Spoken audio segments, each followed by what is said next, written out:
একাই থাকতো সে নীরব সন্ধ্যায়, হাসি ছিল লুকানো মনের জানালায়। আজ তার হাতে ধরা নতুন হাত, প্রেমিক পেয়েছে সে, বদলে গেছে রাত।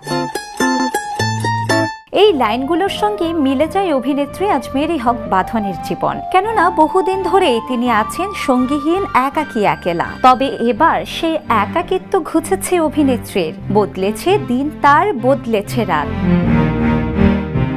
বৃষ্টির বিকেল কিংবা শীতের সকাল উপভোগ করার মতো মানুষ খুঁজে পেয়েছেন বাঁধন, আর এই তথ্য অভিনেত্রী নিজেই জানিয়েছেন।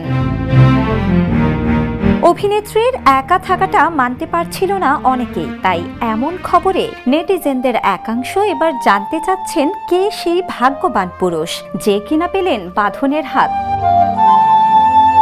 তবে সে তথ্য দেননি তিনি। অভিনেত্রী বলেন, আমি জানাতে চাইলেও নিষেধ বারণের কারণে এখনই পারছি না স্বপ্নের পুরুষকে সামনে আনতে। শিলা ইসলাম, দ্য নিউজ।